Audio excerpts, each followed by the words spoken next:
En el Evangelio según San Lucas, para que reflexionemos en esa palabra de Dios que está contenida ahí. Y les voy a pedir que por favor busquemos en el capítulo 2. Vamos a tener, si no tiene Biblia ahí, compártala, algún hermano compártala, algunos lo traen en su celular, ahí vamos a tener la reflexión. Yo no sé ustedes cómo ven nuestra época, nuestros tiempos. Son tiempos muy difíciles, ¿no? Difíciles en muchos aspectos, en general, y difíciles en el aspecto de la vida social. Y hermanos amados, en una época como esta en la que vivimos, nos tocó vivir, como dirían por ahí, en la cual todo gira, de hecho, incluso alrededor del dinero y la prosperidad. Ahorita estamos hablando, nuestro hermano y yo, de la prosperidad, sobre todo en una época donde se habla mucho de la prosperidad económica.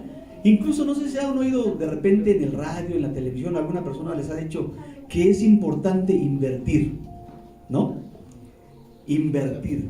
Y sí es cierto, yo he oído gente que dice, voy a invertir en un bien, voy a invertir en un negocio, voy a invertir en educación. Y yo quería preguntarles si alguien de ustedes ha invertido en algún negocio o tiene algún negocio en este año que acaba de iniciar. ¿Alguien tiene un negocio? ¿Alguien tiene algún negocio personal o familiar? ¿Sí, hermano? ¿Por allá tiene negocios? Y se nos invita a que invirtamos. Y esa palabra de invertir, a veces como que no la tenemos bien en nuestra mente, y pensamos que siempre se trata de dinero.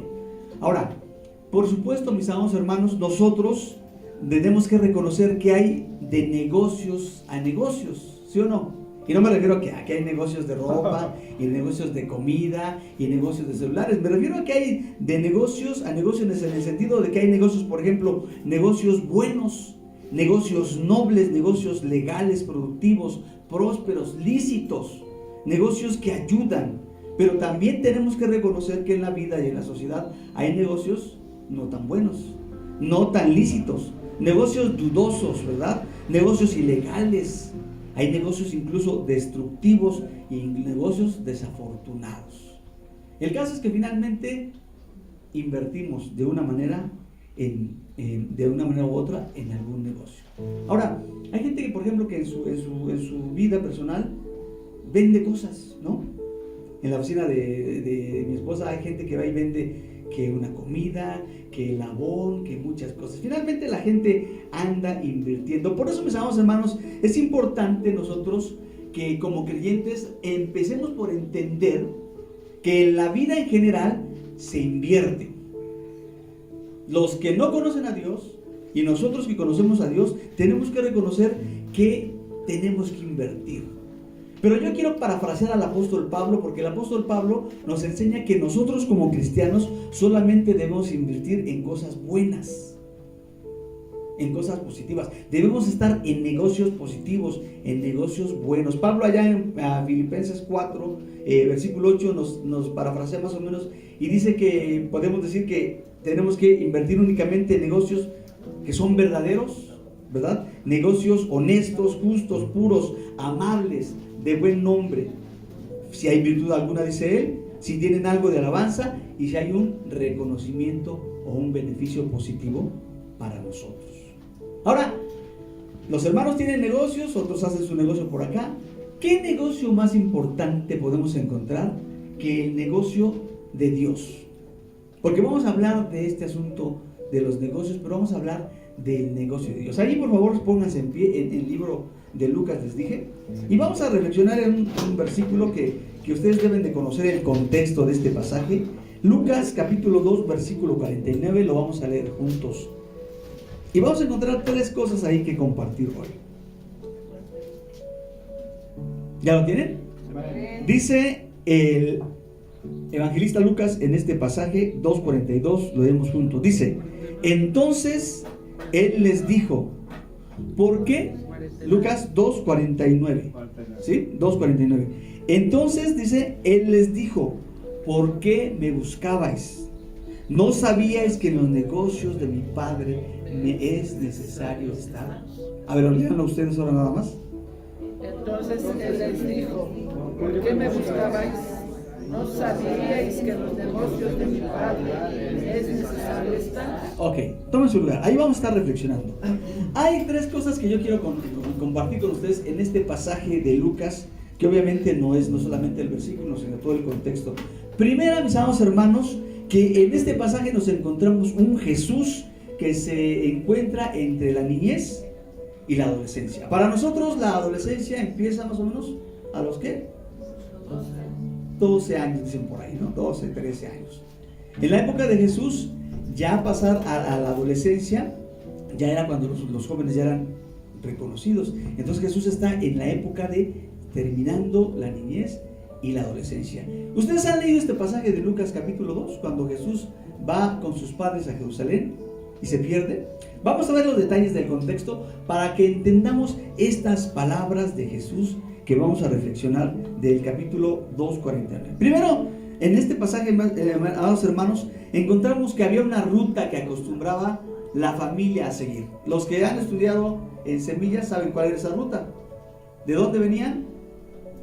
De Nazaret a Jerusalén, de Galilea a Judea. Una ruta que seguían cada año porque iban a una fiesta. El niño Jesús, dice aquí la escritura, en este pasaje que tenemos a nuestra vista, que crecía físicamente, intelectualmente y espiritualmente. Lo dice el evangelista, que en fortaleza, en sabiduría y en gracia. Eso lo dice el versículo 40. El versículo 41, si tienen su Biblia ahí a la mano, nos habla del matrimonio de María y José, que viajaban siempre cada año a la Pascua, que era una gran fiesta judía en Jerusalén, una de las fiestas más importantes. Síganme, el versículo 42 dice que este es el único episodio en la vida de Jesús en su etapa de adolescente a los 12 años. Ustedes no van a encontrar en otro libro de los evangelios algo que se refiera a Jesús como adolescente. Este que marca Lucas es el único. El versículo 43, mis amados hermanos, nos habla de que ese adolescente Jesús se quedó, ¿verdad? ¿Se quedó en dónde? En la ciudad de Jerusalén. Hay quienes dicen que se perdió. Creo incluso la Biblia dice que se perdió. Pero yo digo que no se perdió. Yo digo que él se quedó voluntaria y deliberadamente en Jerusalén, por alguna razón muy importante. Versículo 44 dice que José y María pues se sorprendieron porque lo perdieron. Y yo les pregunto, ¿ustedes qué creen? ¿José y María eran padres despistados que perdieron a su hijo? ¿O eran demasiado confiados que lo dejaron ahí? ¿Alguna vez se le ha perdido a usted un hijo? Ahí, tantito ahí en la casa de alguien, cuando salen al parque, cuando van al centro comercial. ¿Qué se siente? ¿Y lo pierden deliberadamente o...?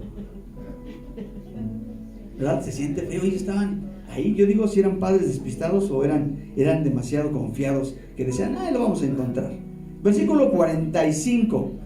Su madre y su tutor, que realmente acuérdense que José era no el padre, sino era el tutor, ¿verdad?, de Jesús. Su padre y su tutor regresan después de que se dan cuenta a buscar a Jesús a todos los rincones de Jerusalén, bien desesperados, buscándolo por todos lados, hermanos. ¿Y qué pasa? Algo inédito. Versículo 46. Un adolescente se encuentra o lo encuentran en el templo. ¿Qué dice? Sentado en medio de los doctores de la ley. ¿Qué hacía Jesús? Preguntándoles, rodeado de los doctores de la ley. A ver, tantito ahí, hermanos. ¿Ustedes se imaginan nuestro aquí, Samuel, ¿verdad? Samuel tiene 12 años. Y imagínense a Samuel sentado en la Universidad Nacional Autónoma de México, en medio de puros doctores de alguna materia de filosofía. ¿Se lo imaginan ahí? Y que él les esté preguntando, pero también que ellos le estén preguntando a él, pero después más que él les esté dando una respuesta así que los dejen. ¿Cómo dice el texto? ¿Cómo dice que los dejan? Maravillados. Versículo 46 dice: todos quedaron maravillados por la inteligencia y las respuestas de ¿quién? De un adolescente de 12 años. Vamos entrando en tema. Aquí Jesús tenía un conocimiento, una educación bíblico-teológica tremenda. Nadie se imaginaba a un adolescente en medio de los doctores de la ley. Versículo 47, mis amados hermanos. Pobres padres, ¿verdad? Siempre están angustiados, siempre desesperados, sorprendidos y maravillados. No hablo de ustedes. No, ustedes todo lo tienen bajo control. Pero José y María andaban angustiados, desesperados y terminaron maravillados. ¿Dónde se iban a imaginar ellos que Jesús iba a estar en el templo en medio de los doctores? Nos los imaginamos en otros lados. ¿En dónde? Jugando con en la casa de sus amigos, jugando en el centro comercial, en el campo de fútbol, en la calle, en muchos lugares menos. Y hoy en día, hermanos, incluso menos nos imaginamos a los chavos en una iglesia en medio de los doctores de la ley. Ahí estaba Jesús. Versículo 49. La gran revelación. Ahí está la gran revelación de Jesús. En los negocios de mi Padre, ¿qué? Me es necesario estar. Versículo 50. Un problema milenial. Los padres que no entienden a sus hijos y menos a los adolescentes. Versículo 51. Jesús, el Hijo de Dios, se sujeta en obediencia como hijo de hombre a sus padres humanos. Versículo 51. María es el ejemplo, ¿verdad?, de todas las madres en todas las épocas que todo lo guardan y meditan en su corazón. No habla de José, dice María se quedó pensando. Nos lo encontramos ahí entre los doctores. Pero María no se debe haber sorprendido, ¿están de acuerdo? ¿Por qué? Porque cuando Jesús iba a nacer, María le dijeron que iba a ser Emmanuel, iba a ser el Hijo de Dios, iba a ser el Mesías. Pero después de ¿cuántos años tenía Jesús aquí? 12 años. Después de 12 años ya se le había olvidado. Pero guardó esas cosas en su corazón para que después, otros tantos años, cuando Jesús tenía 33 años, pudiera hacer memoria de quién era aquel a que ella estaba educando. Ya no un adolescente, sino ahora un hombre, el Hijo de Dios, salvando al mundo. Ese es el contexto, hermanos. En este contexto que acabamos de ver, encontramos a un Jesús viviendo su niñez y su adolescencia. Termino. Una adolescencia y una niñez muy distinta, muy superior a la de todo ser humano, a la de todo adolescente, que ni sus propios padres la podían entender, la podían asimilar. Ahora, ¿todo esto para qué? ¿Para qué nos lo enseña Lucas? Aquí vienen dos cosas más importantes. Dice el versículo 49, ¿ya lo tienen ahí? Que lo encontraron su papá y su mamá, José y María, sus tutores en realidad, y le preguntaron a él: ¿por qué nos has hecho esto? Dice el versículo 48, ¿verdad? ¿Por qué nos has hecho esto? ¿A qué se referían? ¿Por qué te perdiste? Estamos angustiados. Jesús les dio una respuesta. ¿Cuál fue la respuesta de Jesús? No les dio la respuesta que ellos querían. Si yo le pregunto a mi amigo, ¿por qué te fuiste? Pues porque fui con mi amigo, fui con mi novia, fui a jugar. Cualquier respuesta. ¿Por qué te desapareciste? Porque nos dan cualquier respuesta. ¿Cómo respondió Jesús? Responde con preguntas. Paréntesis. Por cierto, Jesús siempre respondía con preguntas. En lugar de darle la razón, les dice Jesús: entonces les dijo, ¿por qué me buscabais? Usted como padre, como madre, ¿cómo respondería a esto? ¿Por qué me buscabais? ¿Cómo que por qué me buscabais? Eres mi hijo, porque necesito de ti, porque estaba yo angustiado, porque soy tu padre, porque quién sabe si te pasó algo. Siempre estamos con la preocupación como padres, si el muchacho o la muchacha llega tarde, porque quién sabe qué le pasó. Siempre estamos. ¿Cómo que por qué te buscaba? Pero esa frase tiene algo bien importante, hermanos, porque nos hace referencia a algo que venía yo platicando con el pastor hace rato. ¿Por qué la gente busca a Jesús? Vamos a hablar de la búsqueda de Jesús, el Hijo de Dios, pero que también es Hijo de hombre. Acuérdense que Jesús tiene dos naturalezas, hijo de Dios e hijo de hombre. Y aquí viene la pregunta. Jesús les hace una pregunta a María y a José que ha hecho todos los siglos a todos los cristianos durante toda la vida. Por cierto, hermanos, se dice que las personas con buena educación siempre hacen preguntas interesantes, ¿no? La gente que es inteligente, que es sabia, hace preguntas acertadas, preguntas interesantes. Y esta pregunta de Jesús es una pregunta de un niño, de un adolescente con mucha sabiduría. No es una pregunta boba, no es una pregunta lógica, tonta. Así parece. Para nosotros nos parece que la pregunta es una pregunta básica, pero es una pregunta que tiene mucho sentido, mucho porqué. En el templo entonces Jesús les hace una pregunta importante y difícil a los doctores de la ley. ¿Ustedes qué se imaginan que cuando Jesús estaba ahí en medio de los doctores, y me llama la atención que dice en medio, qué creen que les estaba preguntando Jesús a los doctores, que eran los fariseos, los saduceos, los maestros de la ley? ¿Qué se imaginan? No creo que le preguntara de matemáticas, ¿verdad? ¿De qué le estaría preguntando, hermanos? Le estaba preguntando de Dios. Y ellos le estaban preguntando de Dios, preguntas difíciles que yo supongo no le podían contestar a Jesús. Ahora, Jesús tenía, yo les decía hace rato, un método muy importante, el método de contestar con preguntas. ¿Se acuerdan de un momento en los evangelios donde le preguntan algo a Jesús y él le responde con otra pregunta? A veces es chocante, ¿no? Le pregunta uno a alguien algo y que te contesten con una pregunta. A mí me pasaba cuando yo tenía un profesor de teología bíblica ahí en el seminario. Le preguntamos: oiga, profesor, ¿qué usted opina de la teología en los tiempos de la Reforma? Y entonces él decía, se ponía así: bueno, ¿tú qué piensas? Y nosotros, no, pero ¿y cómo ves? Nunca nos daba, y nosotros nos desesperábamos porque queríamos saber. Era doctor, tenía 2 doctorados, y el hermano había estudiado en Suiza, allá en Ginebra. Entonces quiero sacarle la información, pero siempre se ponía así y caminaba. ¿Y tú cómo ves? ¿Qué piensas de eso? No le sacamos ninguna. Bueno, Jesús era así, porque Jesús desesperaba a la gente, mis amados hermanos, porque iban y le preguntaban algo y él les contestaba con otra pregunta. Miren, nada más para como muestra basta un botón. Allá en Mateo 22:20, ustedes no lo busquen. Llegaron los que querían tentar a Jesús, que eran muchos, y lo querían poner a prueba, y le preguntan: oye, ¿es lícito dar tributo al César? ¿Se acuerdan de esa? Era una prueba.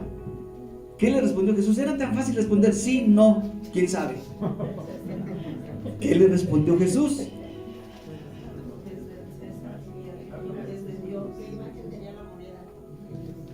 Denme una moneda. ¿De quién es esta imagen? Del César. O sea, siempre les hacía y le preguntaban de la resurrección y también les respondía. Y les preguntaban de otra cosa y les respondía con preguntas. Era el método interrogativo de Jesús como maestro. No responder sí, no, quién sabe. Era hacer a la gente reflexionar. Ahora, en este punto de lo que estamos viendo de María y de José, al contrario, ellos, cuando le encontraron a Jesús, lo recriminaron: ¿por qué nos estás haciendo esto? Y Jesús no le responde a sus padres, como decíamos, puntualmente. Les hace una pregunta. Era una pregunta simple, era una pregunta lógica, era una pregunta bastante obvia: ¿por qué me buscaban? Ahora, esa es la pregunta misma que ha formulado Jesús a lo largo de los siglos, y que hoy se la pregunta a usted también: ¿por qué buscamos a Jesús? ¿Cuáles son nuestras motivaciones para buscar al Señor, al Maestro? Y por cierto, esas motivaciones, esos motivos por los que buscamos a Jesús, ¿son buenos? ¿Son los correctos? ¿Son los que Él quiere? Veníamos platicando el pastor y yo de las iglesias, de todo tipo de iglesias y los problemas que hay. Y decíamos que hay mucha gente que va a las iglesias y busca a Jesús, pero no por Jesús mismo. Así lo dijo el hermano, por Jesús, sino lo buscan por... Y le agregamos muchas cosas.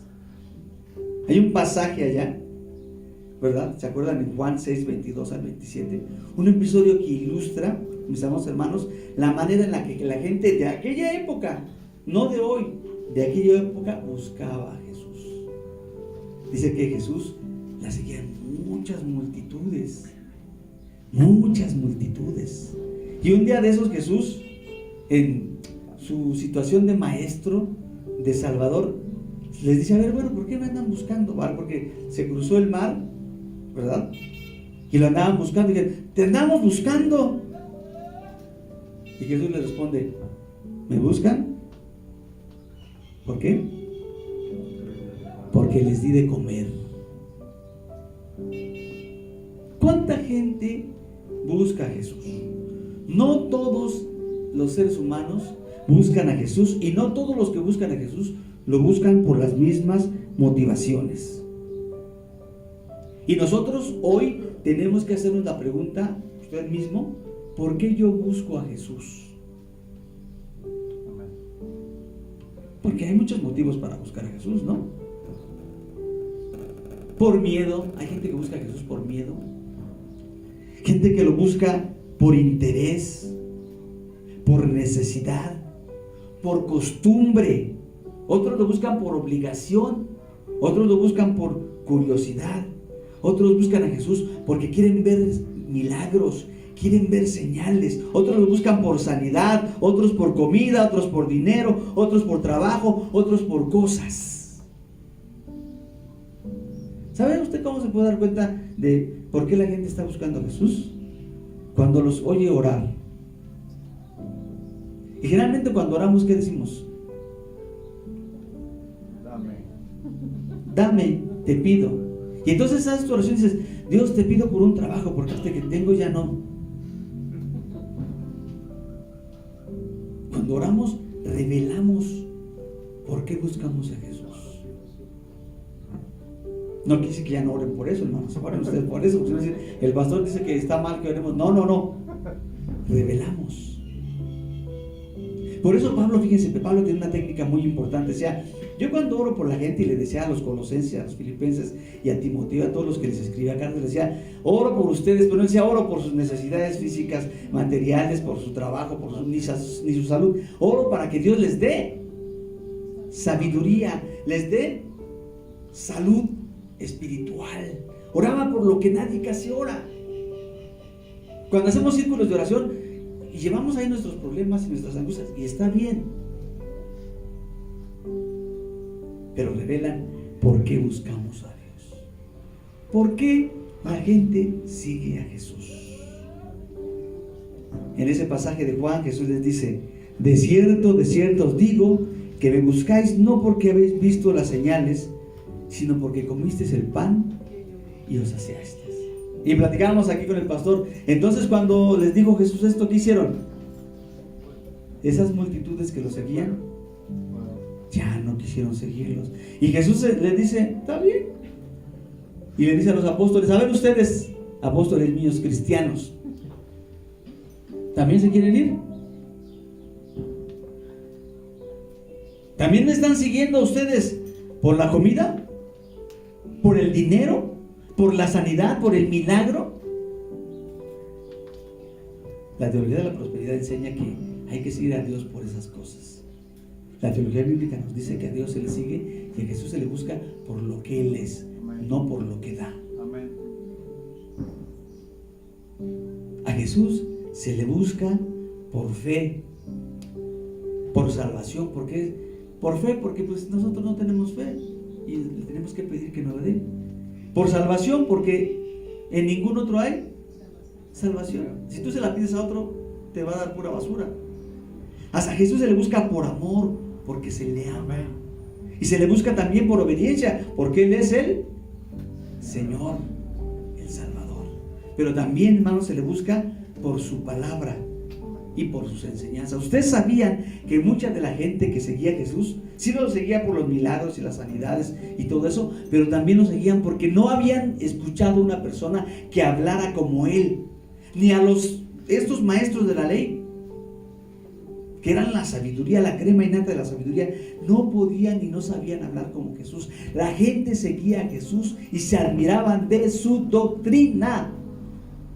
Y a Jesús hay que seguirlo porque nos da su palabra, que es el alimento, y porque nos da su enseñanza, que es verdadera, su doctrina, que es verdadera y es efectiva. Por eso tenemos que seguir a Jesús. ¿Nos va a seguir dando de comer? Sí. ¿Nos va a seguir sanando? Sí. ¿Nos va a seguir ayudando?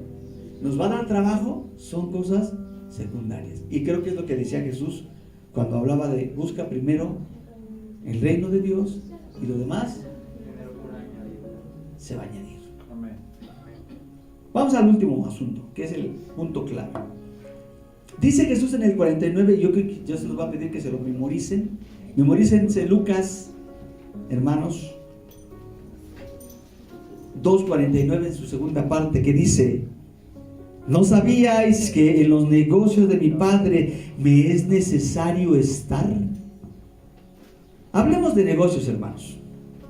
Yo hoy incluso les vengo a proponer un negocio, pero no un negocio turbio, no un negocio malo. Por cierto, les platicamos con mi esposa que en nuestra iglesia había hermanos que hacían negocios, vendían paletas y vendían cosas, pero hubo un hermano que llevó un negocio, no sé si ustedes se enteraron hace muchos años, el negocio famoso de la pirámide. ¿No les tocó eso? De que tú mira tú y consigo otros, y entonces hacemos una pirámide y vas a ganar un dineral. Y ese hermano terminó el culto y les andaba diciendo a los hermanos, vamos, hizo la pirámide y fue un fraude. No, yo no le vengo a hablar de pirámides. Tampoco traemos perfumes para vender ahí. Ni siquiera traemos Biblias, ni libros del seminario traigo para venderles. Pero sí les traigo un negocio, les propongo un negocio. Miren, es muy común entre los cristianos la frase, las cosas de Dios. ¿Han oído esa frase ustedes? ¿Sí o no? ¿Y qué significa esa frase, las cosas de Dios? De hecho, incluso se nos exige, tú debes estar involucrado en las cosas de Dios, tú debes andar en las cosas de Dios, muévete en las cosas de Dios, sirve en las cosas de Dios. Y siempre oímos esa frase. Yo en las iglesias, muchas que he ido, siempre las cosas de Dios. ¿Qué es eso de las cosas de Dios? Porque Jesús habla de los negocios de su Padre. Y sobre esto vamos a hablar en este último punto. Los negocios de mi Padre. ¿Nadie me puede decir qué es eso de las cosas de Dios? ¿Cuáles son los ministerios que Dios nos da? Los ministerios pueden ser, ¿verdad, hermana? Hay por lo menos 4 cosas. Miren, para empezar, la primera, y esa se me ocurrió ahorita porque no está aquí en el sermón. Para empezar, ¿cuáles son las cosas de Dios? Pues todo lo que existe son las cosas de Dios. En un término muy general, ¿de quién es el mundo? De Dios. De Jehová es la tierra y su plenitud, del mundo y lo que en él habita y todo lo demás. Entonces, para empezar, las cosas de Dios son todas. No le pertenece nada al diablo, ni tampoco a los gobernantes, ni a nosotros. Nos dice el escritor, todo es tuyo y de lo recibido de tu mano te damos. Entonces, para empezar, las cosas de Dios deberían ser todo. Pero hablando en contexto cristiano, en primer lugar, hablar de las cosas de Dios de manera muy general se refiere a las cosas cristianas contrarias a las cosas mundanas. Entonces vamos a poner ejemplo rápido. Ustedes ahorita están en las cosas de Dios porque están en el culto y no están en el antro. ¿Sí o no?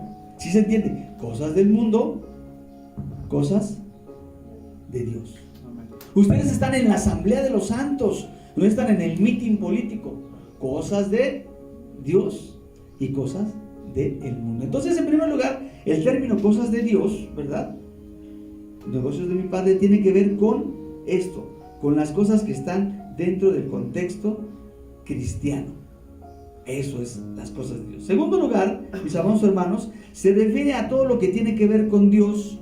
Por ejemplo, como el amor, la obediencia, la oración, el ayuno, la adoración, la lectura de la Biblia y el estudio de las Sagradas Escrituras. Esas son cosas de Dios. Entonces, si usted se encuentra leyendo la Biblia, usted está en las cosas de Dios, en las cosas del Padre. Si usted está ayunando, si usted va al culto de oración, si usted viene al servicio, si usted va a evangelizar, esas cosas son las cosas de Dios. Si usted ama, está en las cosas. Yo creo que el amor es una de las cosas más cosas y más importantes de Dios. Pues si usted está amando, está en las. Pero si está odiando, está en las cosas de la carne, dirá el apóstol Pablo. ¿Vamos bien? Una tercera referencia a las cosas de Dios se refiere a todas las actividades de la iglesia, como son los cultos, la evangelización, la convivencia entre hermanos fraternal, ¿verdad? Que convivimos y comemos juntos, las misiones, cuando tienen misiones las iglesias, la obra social, también son cosas de Dios que lleva el evangelio, la capacitación, la enseñanza y la predicación del evangelio y la educación. Esas también son las cosas de Dios. Entonces, por ejemplo, si uno de ustedes o ustedes están haciendo obra social aquí en la colonia, están en las cosas de Dios. Si están evangelizando, están en las cosas de Dios. Si están enseñando, están en las cosas de Dios. Una cuarta que tiene que ver con lo que decía nuestra hermana, una cuarta referencia, se refiere a los oficios y ministerios. Las cosas de Dios son los oficios y ministerios. Por ejemplo, como el ministerio de pastor, de anciano, de diácono, de maestro, el que está como músico, el que es misionero, el decano. Esas son personas que están en las cosas de Dios. Esto es lo que entendemos nosotros como estar en las cosas de Dios. Ahora, el único texto que encontramos, decíamos, sobre la vida de Jesús en su etapa de adolescente, fíjense qué chistoso y qué interesante. No nos habla de lo que hacen todos los adolescentes. No nos revela a Jesús el adolescente común. El único texto que está en Lucas 2:49 nos habla de un Jesús que está ¿en qué? En las cosas de Dios. Dice él: en los negocios de mi Padre me es necesario estar. Así les dice: ¿no sabían que en los negocios de mi Padre me es necesario estar? Vamos rápidamente. Uno, ¿no sabían? José y María, ¿no sabían que Jesús tenía que estar en las cosas de su Padre, que era Dios? Sí deberían de saber. No es como nosotros, que a veces no sabemos dónde están nuestros hijos o qué están haciendo. Sí sabían. ¿Cuáles son los negocios de su Padre? Ahorita vamos a ver. Y luego Jesús dice, no dice quiero estar o puedo estar. ¿Cómo dice Jesús? Me es necesario estar.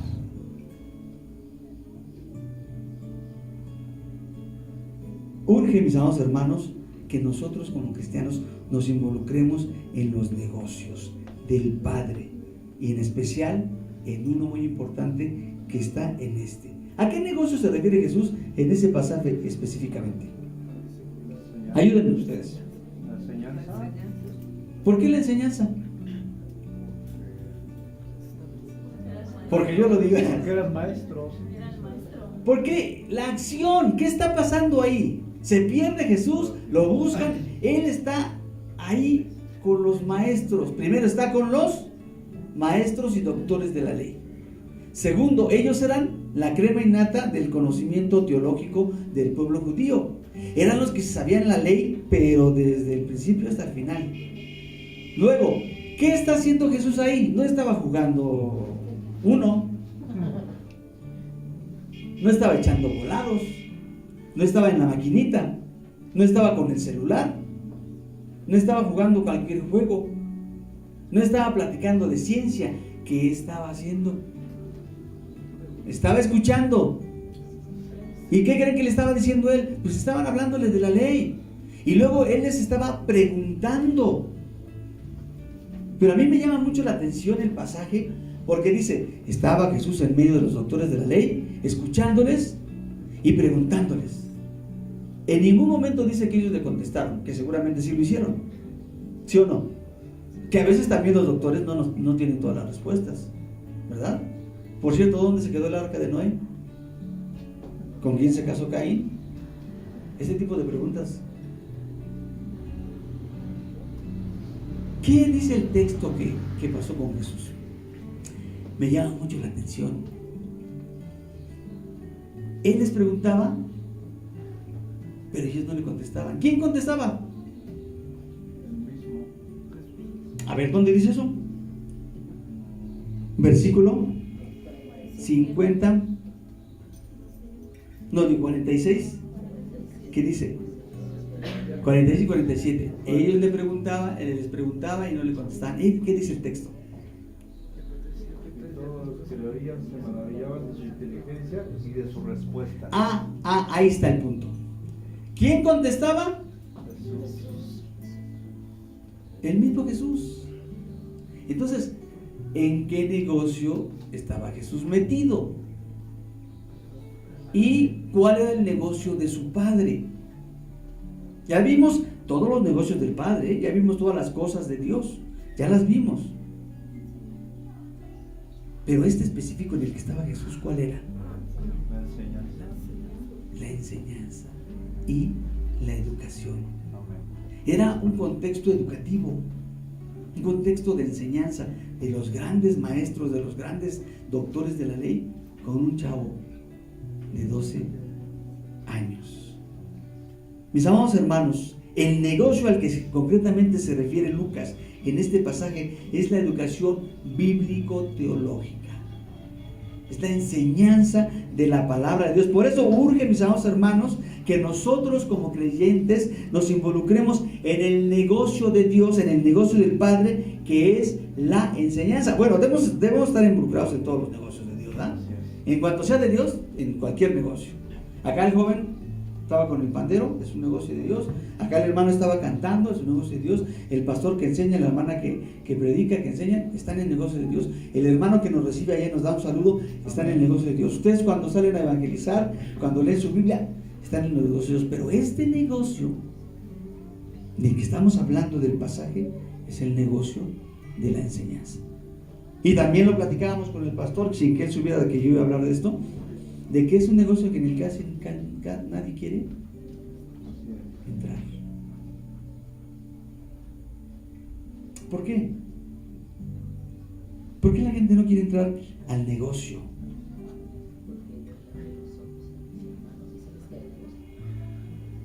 Porque Dios le abre los ojos al hermano y a otros se les cae el negocio. Exactamente, yo creo que sí.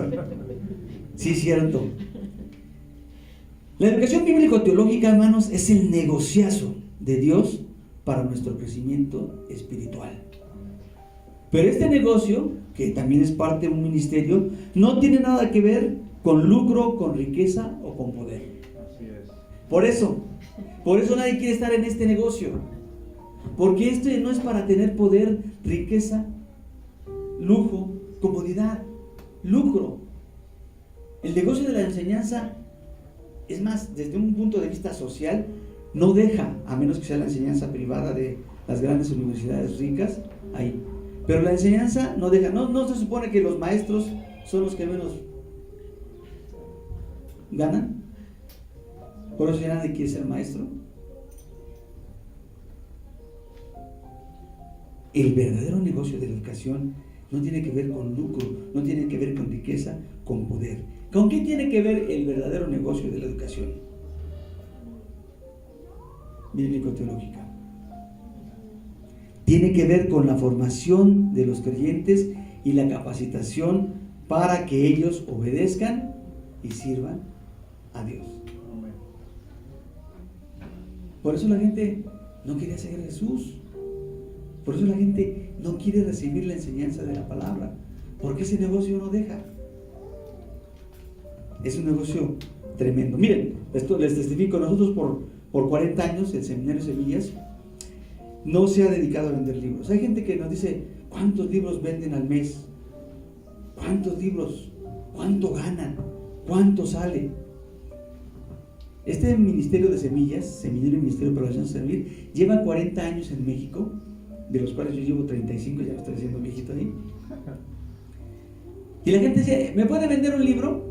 Yo no sé cuál fue la experiencia de mi hermana Escorcia, pero yo no sé si usted habló y dijo, me venden libros, pero no vendemos libros. Si alguien habla ahorita al seminario, ¿me venden un libro de los que tenemos? No les vendemos un libro, porque no somos una librería. Para empezar, no vendemos libros. Segunda, porque nuestro negocio no es hacer lucro, no vendemos para sacar. Si fuera así, hacemos una librería, cualquier librería cristiana, y vendemos todo. ¿Qué me importa para qué lo uses? Tú cómpramelo, yo recibo el dinero. Acá no. Acá, y la hermana es testiga y el pastor, nos interesa a quién estamos vendiendo un libro, qué está haciendo con él, cómo está avanzando y cómo está creciendo y cómo está sirviendo a la iglesia. Se llama Seminario y Ministerio para los llamados a servir, porque los que se capacitan y reciben la enseñanza a nivel básico, primer nivel, segundo nivel, tercer nivel, etcétera, etcétera, lo hacen para servir a Dios, no para hacerse ricos, no para tener poder en la iglesia, no para empezar ellos una iglesia sola y decir yo ya puedo solo. Es para servir. Dice un hermano, oiga, ustedes siempre aquí su seminario igual, su oficina igual, todo igual. ¿Por qué no buscan un lugar más bonito y una oficina más grande y le meten harto dinero para que haya y venden más? Pues porque no es un negocio, es un ministerio. Muchos pastores, hablábamos con el pastor, muchos pastores agarran el pastorado como un negocio y no les interesa a la gente, les interesa. Me testificaba rápidamente, decía un hermano, dice, me corrieron de la iglesia donde iba, ¿sí? ¿Y qué pasó? Sí, me dijo el pastor, usted ya no puede venir, pero mande sus diezmos.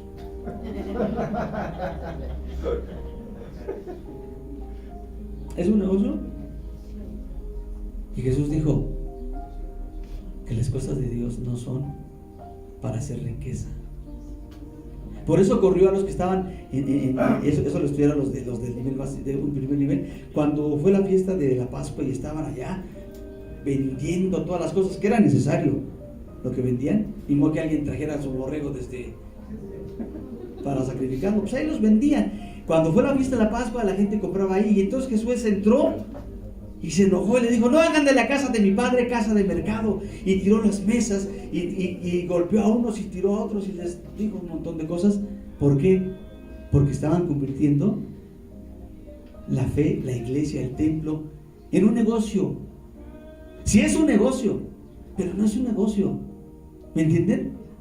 La fe, que quede bien claro, la fe, la iglesia, el pastorado, las cosas de Dios, la enseñanza, no son para lucrar, no son para hacerse rico, para ejercer poder, autoridad y hacer a los demás como sea. Son para servir, glorificar y obedecer a Dios y hacer de bien al prójimo. Amén. Así que el que viene a tocar aquí, a cantar aquí, no es para que se ande luciendo y yo soy, y mírenme, y véanme, no, qué bonita voz tengo, no.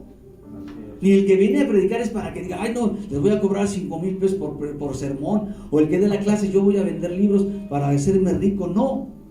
Amén. Si es un negocio de Dios. ¿Cuánto ganó Jesús andando en los negocios de su Padre? No tenía ni casa. No tenía ni dónde, ¿verdad? Ni dónde dormir. Pero no, ¿saben qué ganó Jesús? Por andar en los negocios del Padre, para que también ustedes, esta propuesta que te voy a hacer, piensen bien si le van a entrar. ¿Saben qué ganó? La cruz. Enemigos. Como pago, Jesús, la muerte por crucifixión. Por eso muchos pastores, mucha gente, mucha iglesia ya no quiere seguir a Jesús y no se involucra en la enseñanza, porque eso cuesta. Porque es una inversión de la vida. Entonces quieren invertir, pero para ganar. Hay gente que hasta te dice, oye pastor, ¿y qué me va a dar? ¿Por qué seguimos a Jesús? Al involucrarnos, hermanos amados, concluyo. e invertir tiempo, dinero y esfuerzo en las cosas de Dios, que ya hablamos, y en la enseñanza y en la educación bíblico-teológica, de manera formal, crecemos en conocimiento, fe, sabiduría, servicio y amor. Así termina este pasaje de Lucas. Y el niño crecía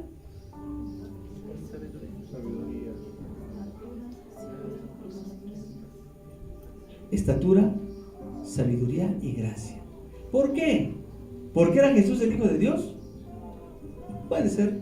¿Por qué? Porque su mamá y su papá le dieron una enseñanza de calidad, así eran riquillos y los llevaron a la mejor escuela. No. ¿Por qué? Porque estaba involucrado en los negocios de su padre. Hermano, hermana, si tú estás involucrado en los negocios del padre, de los que hemos hablado, y si estás involucrado en este negocio específicamente de la educación, no te vas a hacer rico, pero vas a crecer en estatura, sabiduría, gracia, fe, amor y todas las virtudes cristianas. Ese es el negocio. Ese es el negocio que yo les propongo hoy. Los hermanos que van a graduar hoy, 10, ¿verdad? Se han involucrado por casi 6 años, o no sé si más. Se han involucrado en el negocio de Dios y están siendo bendecidos. ¿Son más ricos?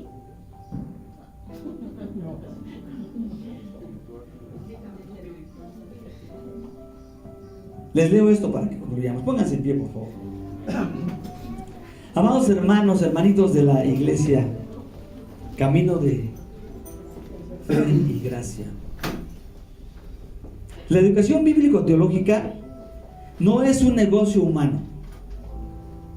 Fíjense bien, la educación bíblico-teológica no es un negocio humano, es el gran negocio de Dios. Por eso todos, desde chiquitos y más grandotes, deberíamos invertir en él, de manera generosa, de manera constante y de manera gozosa. Hay hermanos que me dicen: oiga, hermano, ¿por qué vendes los libros? Póngase usted en mi lugar como decano del seminario. ¿Por qué venden los libros si son de Dios? Y yo le digo al hermano: a ver, hermano, si usted va aquí al Walmart y quiere algo, lo que usted quiera comprar, ¿se lo regalan? Y luego compramos cosas caras, ¿no? Levante la mano quien tiene un teléfono de más de 5,000 pesos. No es cierto, no levante la mano. ¿Cuánto cuesta un iPhone? 27,000. Hay gente que invierte eso. Y no quieren invertir 200, 300 pesos en un libro cada 3 meses. ¿Por qué les digo esto? Porque invertimos, no debemos ser hipócritas, debemos ser honestos. Invertimos en muchas cosas que sí a veces necesitamos, que sí nos ayudan, que son buenas, pero también invertimos en cosas inútiles que no necesitamos, cosas que son un fracaso, cosas que no nos ayudan. Invertimos en cosas que las guardamos ahí. ¿Por qué no queremos invertir en las cosas de Dios? ¿Por qué siempre que nos dicen: hermanos, vamos a hacer un convivio, pero traigan? No, mejor que lo ponga a la iglesia. Hermanos, vamos a comprar un terreno para hacer el templo. No, yo ni me he comprado mi propio terreno. Hermanos, pero fíjense, tenemos que comprar sillas. Sí, pero no.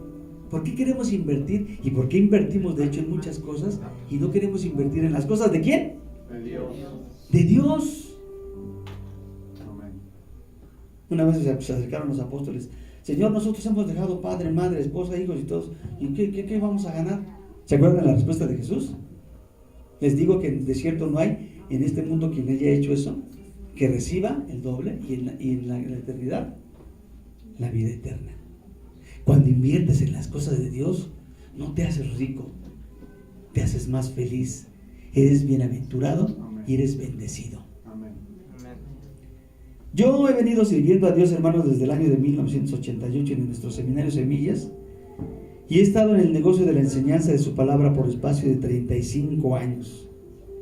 ¿Y saben qué? Me siento bendecido, me siento satisfecho, me siento feliz, me siento orgulloso de ello, de hecho de venir aquí con ustedes.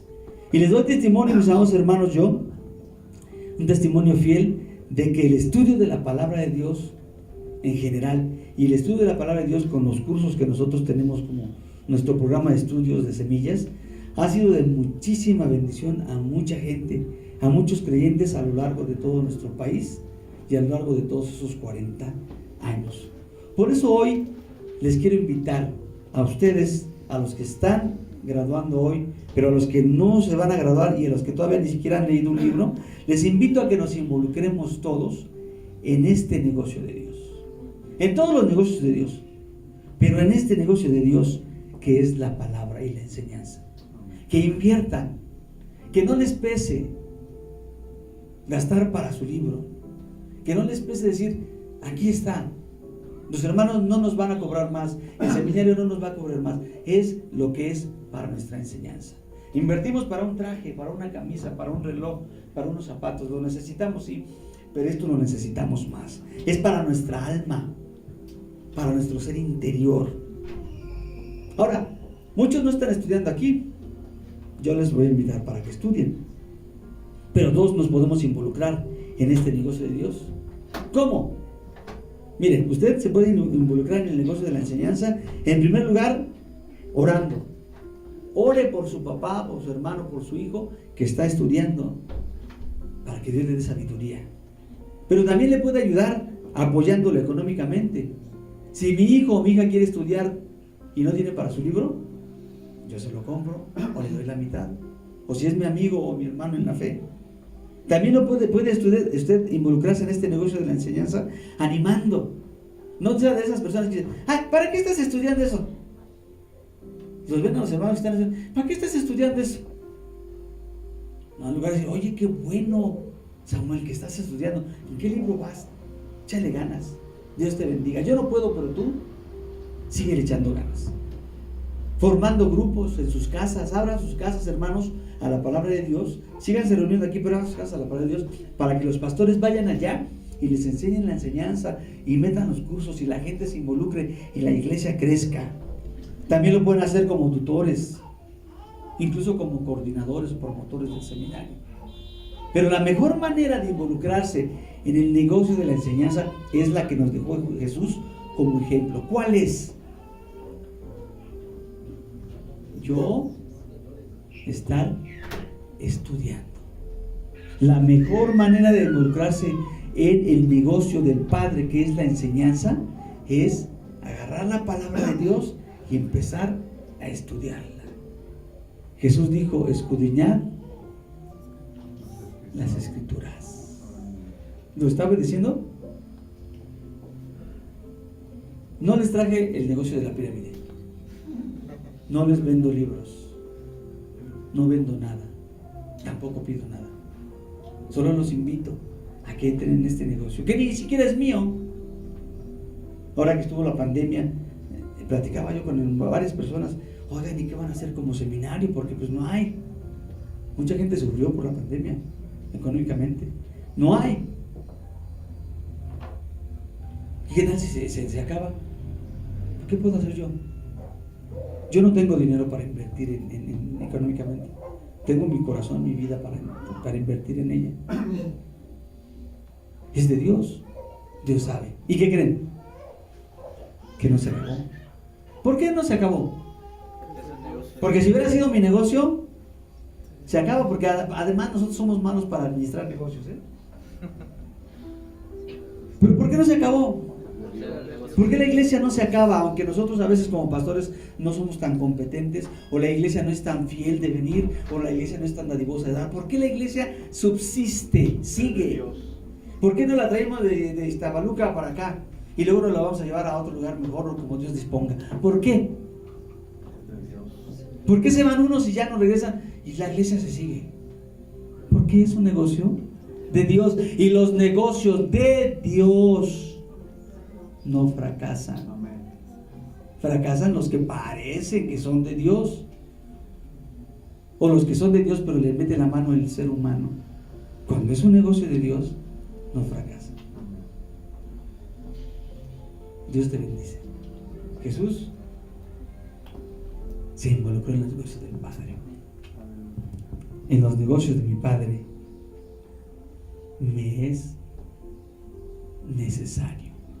Que estar en los negocios de Dios se te vuelva una necesidad, no una opción, no una alternativa. Cuando llegaban al seminario los chavos, ¿por qué vienes al seminario? Pues porque ya no quedé en la universidad. No. ¿Por qué te haces pastor? Pues porque ya no tengo trabajo de otra cosa. Entonces, no, espérate. ¿Por qué le entras a la música? Es que me gusta tocar guitarra. Sí, pero no es por eso. Esto es por una necesidad. Jesús dijo, yo estoy en los negocios de mi Padre porque me es necesidad. Y lo repitió Pablo. Yo predico el Evangelio, ¿por qué? Porque me es una impuesta necesidad. Y ay de mí si no lo hago. Estar en los negocios es algo que es una necesidad. Y los que hemos sentido en esa necesidad, ¿qué creen? No dejamos los negocios del Padre. Si tú tienes la necesidad, sigue adelante. Si no la tienes, dile a Dios, Dios, pon en mí, Señor, esa necesidad para que yo nunca deje ese negocio en el que tú me has puesto, que es un negocio de amor, de bendición. Amén. Vamos a orar. ¿Por qué no oramos? Y usted le dice a Dios, quiero estar en tu negocio, ¿o no? También, ¿verdad? Se puede. Gracias, Señor, por tu amor, por tu bondad, por la enseñanza de Jesús, por el ejemplo de Jesús para nuestras vidas. Ayuda a que tu iglesia se involucre en tus negocios, Señor, y que reciba la bendición y la prosperidad de parte tuya, y la aprobación también. Gracias porque recibimos de Jesús una enseñanza efectiva para seguirla y para obedecerla. Permite que esta congregación siga adelante en todos los negocios del Padre, pero también, sobre todo, en el negocio de la enseñanza y de la educación bíblico-teológica, del estudio de tu palabra. Te lo pedimos en el nombre de Jesús, nuestro Señor. Amén. Amén. Tome su lugar, hermano.